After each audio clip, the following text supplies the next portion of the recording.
দেখেন, আপনারা যদি আমাকে কেউ প্রশ্ন করেন, জামশেদ ভাই আপনি শুধু আহলি হাদিস মসজিদে কেন যায় জুমা পড়ান, অথবা শুধু আহলি হাদিস বা সালাফি বা সহিহ আকীদার ওরা দাওয়াত দিলে ওদের এখানে কেন যান, আমি আপনাদেরকে বলে দিতে চাই, আমি ওই প্রত্যেক মসজিদে জুমা পড়াবো। আমি বড় হয়েছি সৌদি আরবে। কোথায়? আমি কোথায় বড় হয়েছি? আমি সৌদি আরব বড় হয়েছি। ওখানে জুমার খুতবা আমরা দুইটা শুনতাম। কয়টা শুনতাম? দুইটা শুনতাম। এবং হাদিসেও এটাই পাওয়া যায়, জুমার খুতবা কয়টা? দুইটা। এখন এখানে আসার পরে দেখলাম যে তিনটা হয়। আমার হিসেবে তো তিনটা, বাট আপনাদের হিসেবে দুইটা। যেমন আপনাদের এখানে ওরা বলছে যে একটা বয়ান, একটা কি? তো আমি বললাম যে বয়ান তো উর্দু ভাষাটার আরবিতে ট্রান্সলেশন করো, অনুবাদ করো।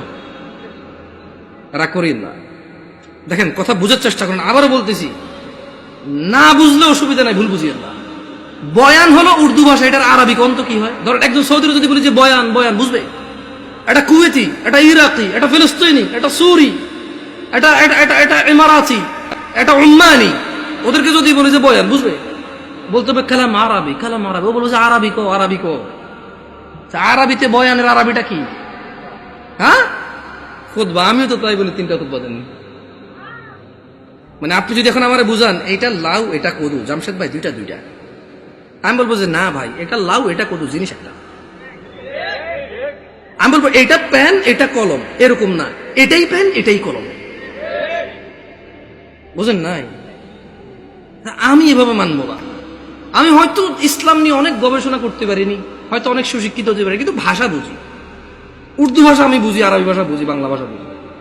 হয়তো বাংলা ভাষা ব্যাকরণ অত ভালো বুঝি না, হয়তো অনেক বাংলা লিখতে পারি না আমি এখনো, কিন্তু আমি কথা বুঝি ভাই। আপনি যদি বলেন যে এটা কলম এটা পেন, আমি বলবো নো, এটাই কলম এটাই পেন। ইংরেজিতে পেন, বাংলাতে কলম। জিনিস কয়টা? ভাষা কয়টা? ভাষা পাঁচটা হইলো, জিনিস কয়টা? আমিও কই বয়ান মানি, এটা আরবিতে ট্রান্সলেশন করলে খুব হবে। ভুল বুঝিয়ে না, আবার বলতে শোনেন।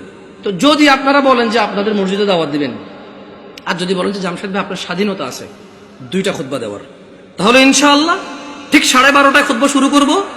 ইন্নাল হামদালিল্লাহি নাহমাদুহু ওয়া নাস্তাঈনুহু ওয়া নাস্তাহদি, শুরু করব আল্লাহর প্রশংসা দিয়ে।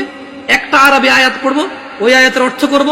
একটা আরবি হাদিস পড়ব, ওই হাদিসের বাংলা ইনস্ট্যান্টই করব। এভাবে আধা ঘন্টা 1 ঘন্টা যা আল্লাহ তৌফিক দিয়ে কথা বলে বসবো, বসে আবার উঠবো, আবার আরবিতে যেটা বলবো ওটার বাংলা অনুবাদ করে খুতবা শেষ করে দুইটা খুতবা দিয়ে নামাজ ফিরে সালাম ফিরে ফেলবো।